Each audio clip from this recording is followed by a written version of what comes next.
नवंबर को Asia Pacific economy forum यानी कि एपीईसी की 30वीं बैठक होने जा रही है।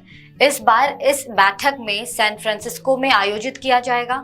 एपीईसी 21 पैसिफिक रिम सदस्य अर्थव्यवस्थाओं का एक मंच है जो पूरे एशिया प्रशांत क्षेत्र में मुफ्त व्यापार को बढ़ावा देता है। नमस्कार, मैं कोमल सिन्हा, आप देख रहे हैं न्यूज़ वन टुडे। भारत इन 21 देशों के समूह में शामिल नहीं है, लेकिन 1990 के दशक से भारत इस फोरम में ऑब्जर्वेटर की भूमिका निभा रहा है। आज इस स्टोरी में हम जानेंगे कि क्या भारत के लिए एशिया पैसिफिक इकोनॉमी फोरम में शामिल होना जरूरी है और इस बीच क्या अड़चने आ रही हैं। आपको बता दें, एशिया पैसिफिक इकोनॉमी फोरम क्या है। एपीईसी या एशिया प्रशांत आर्थिक सहयोग की स्थापना 1989 में सदस्य देशों या अर्थव्यवस्थाओं के बीच सतत विकास और बेहद आर्थिक संबंधों को बढ़ावा देने के उद्देश्य से एक क्षेत्र आर्थिक मंच के रूप में की गई थी।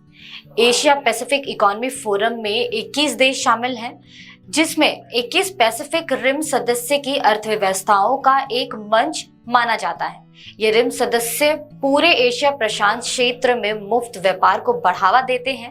इन 21 देशों में Australia, Canada, Japan, Malaysia, US, Thailand, Singapore आदि जैसे देश शामिल हैं।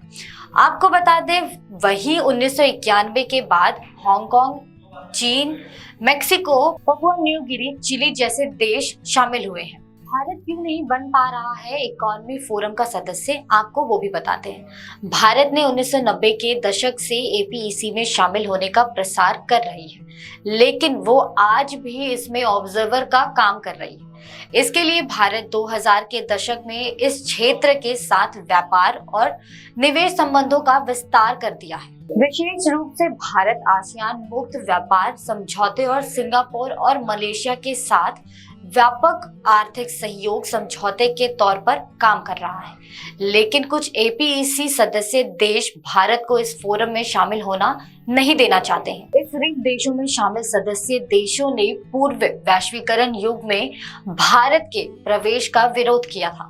तब से ही एपीईसी में सदस्यता फ्रीज है, जिसके चलते भारत अब तक इसका सदस्य नहीं बन पा रहा है। वहीं भारत दुनिया की सबसे बड़ी आबादी के साथ दुनिया की 5वीं सबसे बड़ी अर्थव्यवस्था भी है।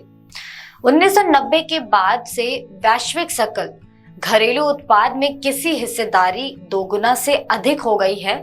व्यापार भारत की अर्थव्यवस्था के लिए महत्वपूर्ण है। 2022 में इसके सकल घरेलू उत्पाद का लगभग 49% हिस्सा था, जो अब बढ़ रहा है। ये इंडोनेशिया के बराबर और जापान, संयुक्त राष्ट्र अमेरिका और कोलंबिया से अधिक है, जो 1995 में एपीईसी सदस्यता की मांग कर रहे थे। एपीईसी की सदस्यता मिलने से भारत को होंगे क्या फायदे, आपको वो भी बताते हैं। एपीईसी का सदस्य बनना भारत को कई मायनों में लाभ पहुंचा सकता है, जैसे घनिष्ठ आर्थिक संबंधों का बढ़ाव मिलेगा, व्यापार और निवेश प्रवाह को सुविधाजनक बनाया जा सकेगा और प्रमुख अर्थव्यवस्थाओं का बाजार ही पहुंच सकेगा। व्यापार प्रक्रियाओं और विपणियों को सरल बनाकर एपीईसी के साथ जोड़ने से भारत के निर्यात को बढ़ावा मिलेगा। इसके अलावा इससे प्रत्यक्ष विदेशी निवेश को भी आकर्षित करने में मदद मिलेगी और मेक इन इंडिया जैसे घरेलू पहल का समर्थन किया जा सकेगा। इसकी सदस्यता भारत को सर्वोत्तम प्रथाओं को अपनाने और व्यापार प्रक्रियाओं के लेन देन लगातार को कम करने के लिए प्रोत्साहित कर सकती है।